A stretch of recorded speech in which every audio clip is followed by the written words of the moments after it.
عن الحسن بن علي قال سألت خالي هند بن أبي علا وكان وصافا عن حلية رسول الله صلى الله تعالى عليه وسلم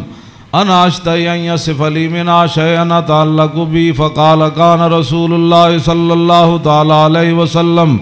فخما مفخما يتلالى وجهه تلالى القمر ليلة البدر فذكر الحديث بطوله. قال الحسن فكتمت الحسين زمانا ثم حدثت ووجدت قد سبقني إليه فسأله عما سألت ووجدت قد سأل أباه عن مدخله وعن مخرجه وشكله فلم يدع منه شيئا.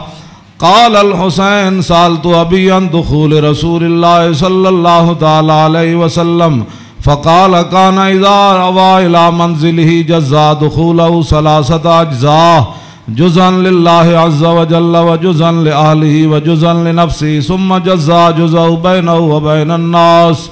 فيرد ذلك بالخاصة على العامة ولا يدخر عنهم شيئا. وكان من سيرته في جزء الأمة إيثار آل الفضل بإذنه وقسموا على قدر فضلهم في الدين فمنهم ذو الحاجة ومنهم ذو الحاجتين ومنهم ذو الحوائج فيتشاغل بهم ويشغلهم فيما يصلحهم والأمة من مسألتهم عنه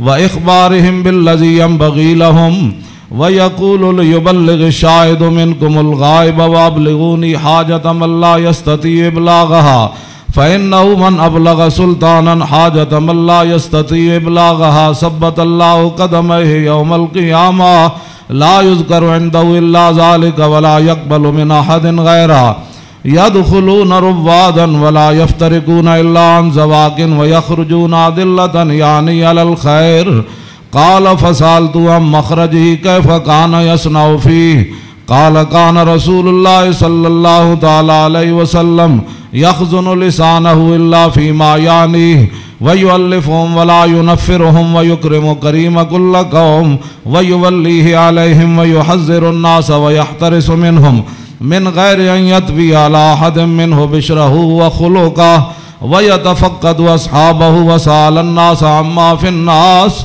ويحسن الحسن ويقويه ويقبح القبيح ويوهيه معتدل الأمر غير مختلف فيه لا يغفل مخافة أن يغفلوا أو يملوا لكل حال عنده عتاد لا يقصر عن الحق ولا يجاوزه. الذين يلونه من الناس خيارهم أفضلهم عنده أعمهم نسية وأعظمهم عنده منزلة أحسنهم مواساة ومبازرة.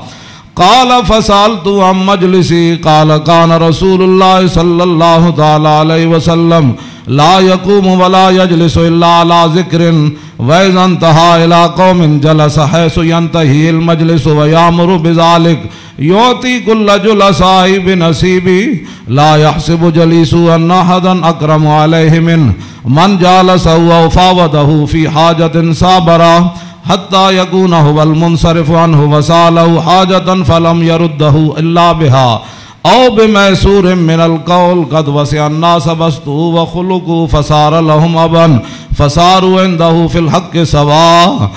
مجلس علم وحياء وصبر وأمانة لا ترفع فيه الأصوات ولا توبن فيه الحرم ولا تنسى فلتات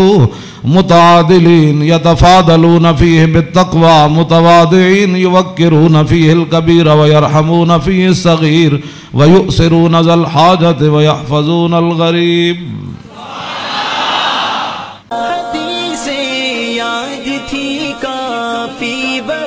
اقبال پڑھتا تھا میری سوئی ہوئی ملت کو اس نے ہی جگایا